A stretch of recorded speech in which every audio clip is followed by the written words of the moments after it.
Hi, everybody. Welcome back to week 34. 33. Oh, yeah, even odd numbers first. Got it. I'm Jen. This is Ryan. Thanks for tuning in with Office Created at Newmark. This week, we are going to talk about managing expectations. We did this a couple of months ago, but today we are going to focus more on tenant expectations as we all plan for some sort of return to work and maybe some new deals and maybe some new workplace strategy in the office. Yeah, I think that's right. Yeah? Yeah. Okay. So sometimes when we talk about managing expectations in our business, and many out there do, we talk about the market and making sure that we set you up for success and not failure. But in this particular instance, we're going to turn it a little bit and talk about managing expectations related to the type of work you're coming back to and the type of office you'll be coming back to. Well, and I think the issue that a lot of us are starting to see is that we're all talking about going back to an office that is probably different than the one we left. We've talked about that. And working differently. So more meeting space, more conference rooms, more lounge areas, more collaboration space, more space to build culture. And something tells me that many of you don't have that layout in your current office. So how do we make that all happen? And as leases naturally expire, how do we look to recreate or to create these new types of offices in a kind of deal that works for everyone? Because landlords are going to say, sure, we'll build out new space for you, but tenant who also wants flexibility, the two don't go hand in hand. Yeah, so if we as a landlord are giving a lot of money, $40, $50, $80, $100 per square foot, we can't do that on a 2-year lease or a 4-year lease. We can do that on a 10-year lease, and maybe we can provide you with some flexibility, but that termination right you put in there is going to be expensive. So how do you... Just sneeze. She's just going to sneeze, and then she'll be right back. We sometimes do this in one take, and she's ready to go. So I'm back.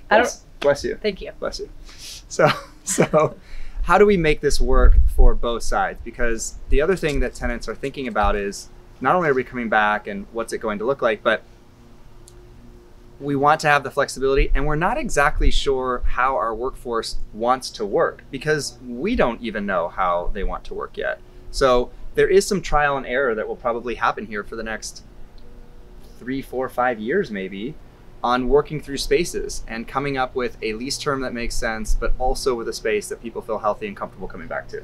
Yeah, and that plays into what we're going to talk about next week, which is kind of the phygital experience, which Lisa Picard, the CEO of Equity Office, had an article that came out that was kind of very well read, but talking about how the digital could influence the physical in a way that accounts for more flexibility.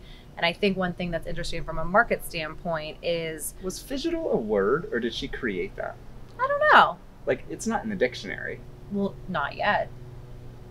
Phygital. Resi-mercial, I don't think is in the dictionary either. Yeah, no, it's true. It's true. All these new age words.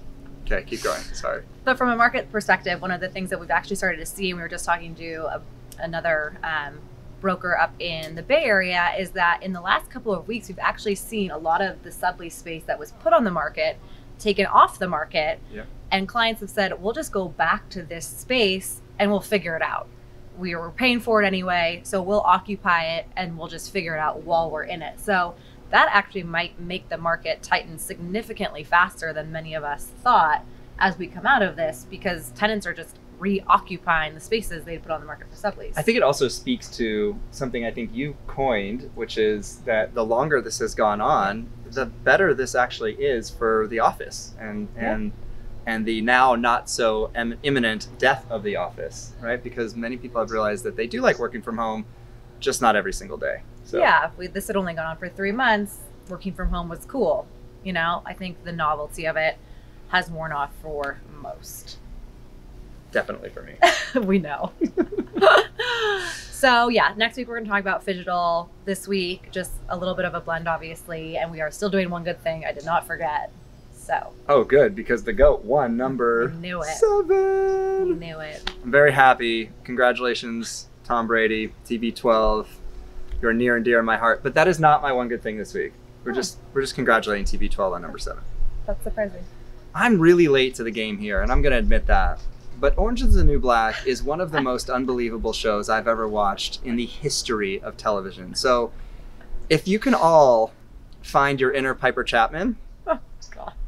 it is one of the greatest shows. So I am late to that, but I'm very early to Bridgerton. And so I'm going to recommend both of those to those who haven't seen it.